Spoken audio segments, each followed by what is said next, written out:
Is it frustrating the market's not really giving you credit for being an AI player? Stock's down more than 20% this year. We obviously take a very long-term view of how we're priced and the market dynamics there. So, I remember when we were $9 a share and we believed in the long run, and obviously that's paid off. So that continues to be the case in how we're building the business.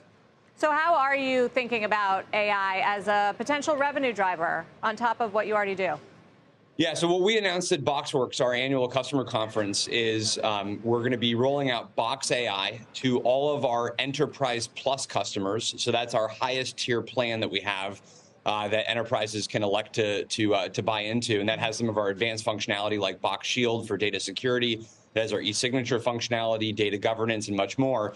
So we're going to be including Box AI in the Enterprise Plus plan, giving end users the ability to leverage AI to be able to ask their documents questions, be able to ask many documents questions, generate new content, and that'll be included in that package. And then as users go over a certain level or customers want to leverage high volume AI use cases, they can also purchase AI credits on top of that. So we think this is a very disruptive model to make it very easy to roll out AI across your enterprise. And we've gotten a lot of great customer reaction in terms of how we both priced AI in our offering, but also fundamentally what our offering can do for helping them understand all of their unstructured data, which is, frankly, one of the most powerful use cases that you can have with AI.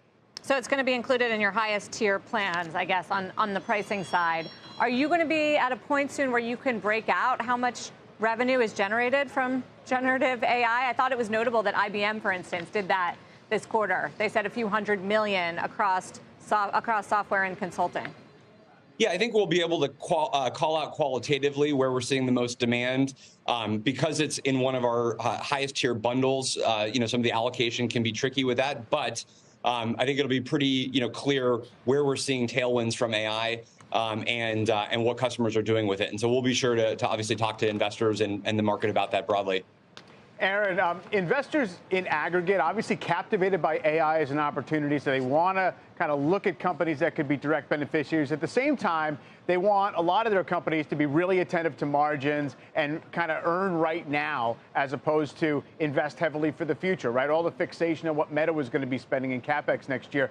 How does that balance work for your company, and what are you seeing across the industry in terms of people being very detailed in terms of what they think the payback for this investment is going to be? Yeah, it's a great question. Obviously, we've been handed this incredible gift, which is maybe the most amazing technology we've seen in at least many decades. At the same time, obviously, that technology has some real expense associated with it. Unlike software where you write it once and run it anywhere, with AI, it's fundamentally running on relatively expensive GPUs, and so you have to find the best ways to tune that to make your products more efficient, and then ultimately be able to reflect that in your pricing model. So that's what we've done by including Box AI in our highest tier plan. This is where we have the highest average contract values, the highest lifetime values from customers, the highest gross margins.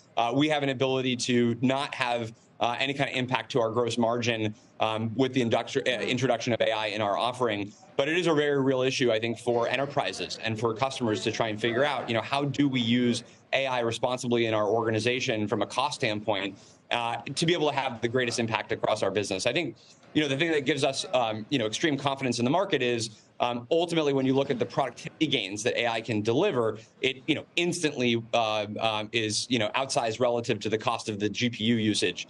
So when companies do have the right kinds of use cases, there's no question on the affordability of this technology right now. Aaron, big picture, you tend to have views on where the industry is going. What are you thinking about regulation at this point, whether it's coming on AI, how that might affect all this innovation, and what they should be doing?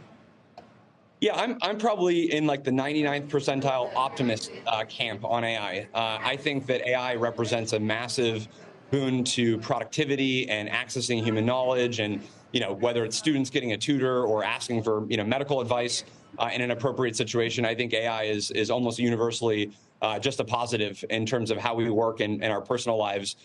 So I think we actually have to take a lighter touch approach to regulation. I think actually many of the regulations that one would imagine we need for AI are already in existence within the existing kind of regulatory framework. When you think about financial regulation, healthcare and life sciences regulation, manufacturing, transportation, we already have a lot of the laws in place, and AI is simply another kind of technical capability that works within those existing frameworks. So I think we need a relatively light touch approach. I think we need a lot of studying of these AI models. But I would certainly be on the camp of not over-regulating at this stage in the game.